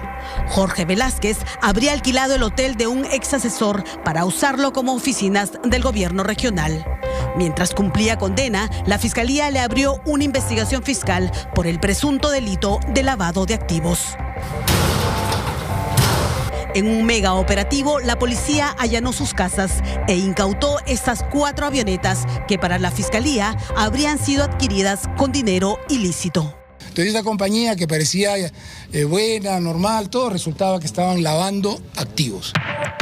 En junio de 2024, una resolución del Tribunal Constitucional declaró nula la sentencia de 5 años y Jorge Velázquez salió en libertad. Lambayeque merece respeto. Escribe el 5 Javier Castro, diputado. Javier Castro Cruz pide respeto para Lambayeque, pero en su hoja de vida registra un rosario de sentencias por atacar el honor de terceros. En 1995, condenado a 1 año de prisión condicional por injuria. En 2005, multado nuevamente por el mismo delito. En 2008, le reservan un fallo por difamación. En 2010, otra condena por injuria. En 2014, fue sentenciado a 3 años de prisión suspendida por difamación. Mi labor radial siempre ha sido combativa, con autoridades, con dirigentes. Me he ganado unos juicios en el camino y he tenido unas 4 a 5 sentencias condenatorias. Javier Castro, además, un historial de demandas por pensión alimenticia. En 2000, un juzgado de Lima ordenó la retención de 150 soles mensuales para sus hijos. En 2002, un juzgado de Chiclayo le impone otra pensión de 200 soles. En 2007, el Poder Judicial llega al extremo de ordenar la retención del 60% de su sueldo. A veces uno no llega a tener un buen final con sus compromisos y termina separándose, divorciando, y finalmente terminamos en procesos judiciales, que también es consignado ahí como es lo correcto. En estas elecciones, Fuerza Popular busca mantener su presencia en el Congreso. De los 21 congresistas que hoy integran su bancada, 18 intentan quedarse en su curul. Parlamentarios en cuya trayectoria aparecen denuncias constitucionales y cuestionamientos por su bajo desempeño en el Parlamento. A los actuales parlamentarios se suman 33 congresistas que quieren regresar al poder, muchos de ellos con investigaciones fiscales. Para Fuerza Popular, los candidatos que participan en esta contienda electoral cumplen con lo estipulado por la ley y el Jurado Nacional de Elecciones y han pasado por la revisión de los jurados especiales. Y termino con esta frase. Aquí viene la China, aquí viene con fuerza. ¡Viva el Perú! ¡Gracias! Esta es la oferta electoral de Fuerza Popular. Candidatos que acompañan a Keiko Fujimori en su cuarto intento por llegar a la presidencia de la República.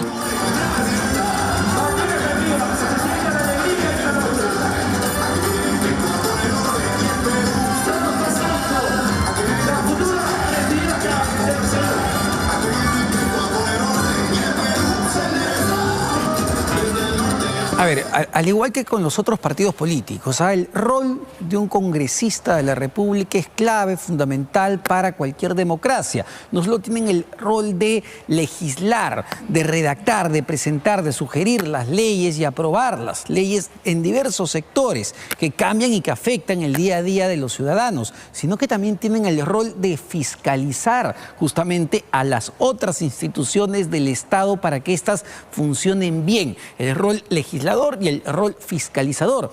La pregunta es, ¿por qué los partidos políticos nos dan esta oferta electoral? ¿Por qué quieren llevar como candidatos o por qué llevan como candidatos al Congreso de la República a gente con sentencia judicial? ¿Por qué llevan o por qué llevarían a una persona que no le pasa la pensión de alimentos a sus hijos? ¿Por qué llevarían a una persona que está condenada por corrupción? ¿Por qué llevarían a alguien que ha estado en la cárcel nada menos que por intentar asesinar a otra persona?